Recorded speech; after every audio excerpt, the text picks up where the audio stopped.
मनोकामना न्यूजमध्ये आपले स्वागत आहे।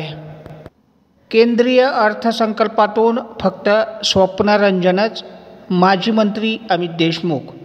केंद्रीय अर्थमंत्री निर्मला सीतारमण यांनी आज सादर केलेला अंतरिम अर्थसंकल्प म्हणजे निवडणुका डोळ्यासमोर ठेवून केलेला फक्त घोषणांचा पाऊस आहे।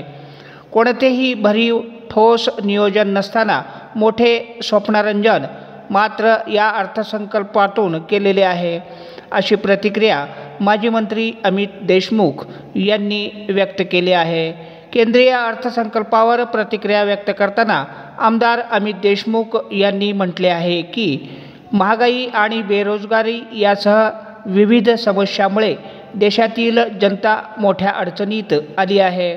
या परिस्थितीत देशात बेरोजगारी कमी करण्याच्या दृष्टीने उपाययोजना न करताच युवा वर्गासाठी खूप काही केल्याची बढाई या अर्थसंकल्पात मारण्यात आली आहे।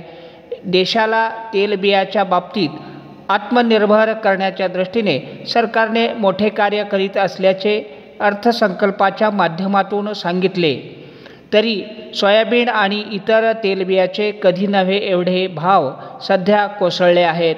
परिणामी शेतकरी पुन्हा या तेलबियाची लागवड करणार नाही अशीच त्यांची मानसिकता बनलेली आहे। या परिस्थितीत देश कसा आत्मनिर्भर होणार असा प्रश्न आज उपस्थित होतो आहे। आगामी लोकसभा निवडणुकीच्या पार्श्वभूमीवर जाहीरनाम्यात दिल्याप्रमाणे फक्त आश्वासनेच या अर्थसंकल्पात दिली गेली आहेत। मागच्या वेळी केलेल्या घोषणांची प्रतिपूर्ती न करता यावर्षी जनतेला पुन्हा नव्याने आश्वासने दिली गेली आहेत, असेही आमदार अमित देशमुख यांनी यावेळी म्हटले आहे।